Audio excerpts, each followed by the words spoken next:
Hello everyone, back again with Blockbuster Recaps. In this video, I will recap the fantasy thriller film from 2018 titled Homestay. Before we get to the storyline, please remember to like and subscribe to our channel. Now sit back, relax, and enjoy the movie.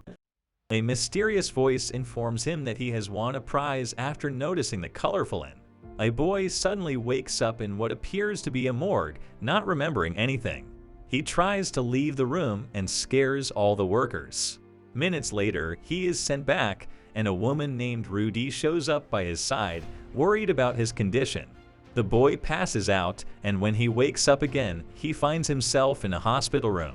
He tries to escape, and as he runs down the hallway, doctors and nurses talk to him using creepy stares and cryptic sentences. Finally, the boy tries to climb out the window because the elevator is broken, but the rain stops him, slip and fall. A mysterious force stops him and makes him stand on the side of the building as if it was normal. A window cleaner with the same creepy stare shows up walking on the wall too, and when the boy asks if this is real, the man hits him to make him feel the real pain. This man is the Guardian, and he explains that the boy is a soul whose memories have been erased before he was given the body of a teen named Min to live again. The Guardian makes men hold onto the edge of the window and makes reality take the right angle again, so men must climb inside. When he gets back in bed, a nurse shows up and is too forceful with a needle, causing men to accidentally knock off a water bottle. As the water freezes in the air, the nurse reveals herself as the Guardian, who can take any shape they want. The Guardian calls men's body a homestay and explains that it's not permanent. As they hand the boy an hourglass that is counting the time the soul has to discover why man ended things for himself. If in 100 days he doesn't have the answer, he'll die again and never be reborn. Before leaving, the Guardian reminds him not to let anyone know he isn't men, and the water finally falls to the floor. The next morning, a doctor comes for a checkup, and Min manages to pass it by, saying his full name because he read it, and the sticker on the medicine this he's allowed to go home. Rudy turns out to be Men's mother, and at home, Men discovers he also has an older brother named Men that isn't happy to see Men return. For now, Rudy wants Men to sleep with Men so he can be watched over. He'll also wear Men's clothes until they get a new ones. Men overhears this and tells his mother he'll be staying at a friend's tonight. Min asks his mom what happened the day he ended things, but Rudy doesn't want to talk about it. Next, Min finds his dad, who, instead of welcoming him, asks him to wait because he's on an important call for his MLM group, for which Haquid is regular. Up when night falls, Min looks around the house while everyone sleeps. There aren't pictures of him in albums or frames, and when he goes to check out his old room, he finds it locked. Min tries to peek inside by looking under the door, but Men finds him and sends him back. The next morning, Men sees Men leaving with 2 computers. Then he grabs a bunch of keys from the living room and tries to unlock his room to no avail. Min returns to Men's room and climbs out the window to walk along the edge of the building. This allows him to reach his own window and finally get inside. There aren't any personal belongings around, only a few pieces of empty furniture and the framed picture they used at his funeral. Seeing the death date shakes him to his core and causes him to drop the picture to the floor. The noise gets Rudy's attention and she finds Men red-handed. When he asks what happened to his things, Rudy explains he got rid of them. She wishes to know why Men did what he did. It's then that Men notices the spot on the floor where the blood used to be. Crying her heart out, Yudi hugs Men tightly, asking him not to do that ever again. The following day, Min goes back to school, and at least his mother got him his wallet back in, and he finds a curious approach and his mother's business card. She's an engineer that often has to leave town for work. She didn't tell anyone in school about what happened, meaning Men's story will be that he had the flu. Going back to class isn't hard because Men was a bit of a hermit and didn't have many friends. The only person that approaches him is his best friend Lee, who has a crush on him that the original Men didn't return. Pi is in the card stunt club, and so is Men. So he gets dragged to the next meeting where the leaders remind him he needs to finish the drawing for the next competition. Men immediately gets to work, but gets distracted when he sees students wearing the same brooch he found in his wallet. By following them, he discovers the brooches mark the elite students of the Olympics class. So Men puts his on and tries to join them, but the teacher knows he isn't his student and kicks him out. Later, Min finds a note from his tutoring partner telling him to meet her at the library. This is how he meets Pi, a beautiful girl that he quickly develops a crush on, just like the old man did after class. Men decides to use the card his mother left him to buy nicer clothes and get a trendy haircut to impress Pi. Days pass with Men having a great time with Pi. One afternoon, his dad comes by the school to remind him he has a meeting with the school therapist and gives Men a bunch of his products to promote the weird. Therapist begins asking very awkward questions about Men's puberty before he stands up and swallows a lot of the products Men brought. Suddenly, this medicine freezes in the middle of the air, and Men finally understands this guy is actually the guardian who is here to remind Men to search for clues. He'll only have one chance to answer, and if the answer is right, the hourglass will stop. A few days later, there's a festival at school, and Min looks for Pi, only to find her crying over a practice test she couldn't do. The pressure of the elite class is too much, so Min offers words of rapport to remind her she's great.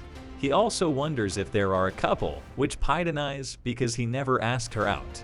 Men invites her to the festival, and they have lots of fun together playing games, making wishes, and watching the fireworks. I mentions Men has changed a lot and doesn't look sad anymore. Then they hold hands. The next day, Min overhears his mother on the phone. Apparently his dad sold her wedding ring to pay for more products for his MLM. To cheer her up, Min helps her cook some durians, which she eats with no issues. This shocks Rudy because Men used to hate durians, but she's happy. See, she's got a whole new son. She also shares some anecdotes of his childhood that show how much she always took care of him, even in the hard times. Some days later, Men must complete a dare. He had promised Pi for passing his exams. She puts a bunch of soap on his hair and makes him run 10 laps at the bridge, only to end up going with him for company when they're done. Pi gives him a gift because it's his birthday. It's a kaleidoscope that she made herself. I then confesses she likes this man better, and the two of them kiss. Later at school, Men starts a drawing of Pi at the bridge while working in the club. They find some pictures that show him in the background next to a locker. Men rushes to force it open and sadly finds it empty, but Lee sees this and reminds him he left his laptop in her own locker with a note to give it to his mom. When Lee went to his house that day, Rudy wasn't there, so she left the laptop with Men. At home, Min searches Men's bedroom. He doesn't find the laptop, but he finds the missing pictures with his face scratched off on all of them. He also finds a bunch of paperwork indicating that Men wants to go study in Germany. Next, Men checks Men's computer and finds a conversation of him complaining about what Men did, because now he has to stay with the family to support them instead of going to Germany. Men confesses that he hates Men and wishes he were dead. He also found his goodbye letter in the laptop and hid it from his parents. Men then realizes that the second computer Men took with him when he left must have been his, so he goes to Men's college to find it. Men catches him red-handed and says their family would be happier without him, before throwing the computer out of the window. Min immediately rushes outside and finds the laptop floating because the guardian is there laughing at him. Before making the computer crash onto the ground, Men takes the laptop home and manages to turn it on. The only file left is the goodbye letter, which explains it was Min scratched his face off the pictures before mixing some shady medicine with soda to make a deadly combo.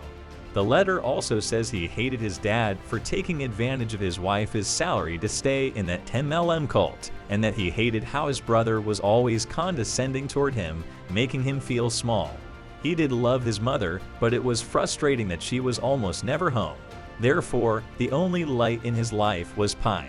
One evening, Min goes to visit Pi, and he's shocked to see her teacher getting frisky with her without Pi complaining much. The next day, Min interrupts the elite class to punch the teacher and take Pi, play with him. When Men confronts her on the roof, he yells at her with fury, making Pi cry. She doesn't like the teacher, she only puts up with him because it had been her only chance to join the Olympics team for a better future. Her career is what matters the most to her. Men thinks she doesn't need him, so he points at the ground and tells her she should end things for herself. Later, Men's dad has to come over to talk with the principal about what happened and wonders why Men can't be normal, prompting Men to call him out for what he did to Rudy's ring. Sometime later, Men decides to surprise his mother at work, following the address on the back of the business card, only to accidentally discover Rudy has been staying with a secret boyfriend. When Rudy notices Min is there, she tries to explain things, but Min runs away in tears. Back in his hometown, Min stays by the bridge under the rain, wondering if he should end things again. The raindrops suddenly stopped moving in. The Guardian shows up wondering if Men has the answer.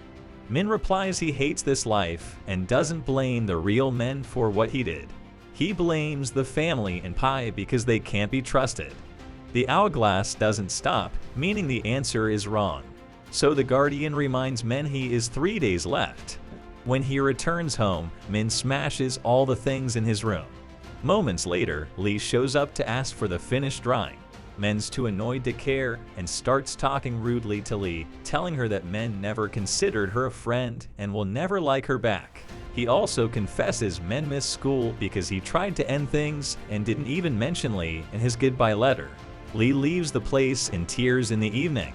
Men and his dad go pick up Rudy when she returns from work. She's tired and wants to go home, but Min insists they should go out to have dinner together.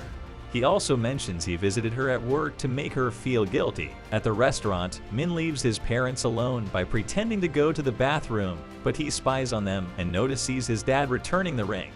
Instead of being happy, Rudy finally confesses her affair.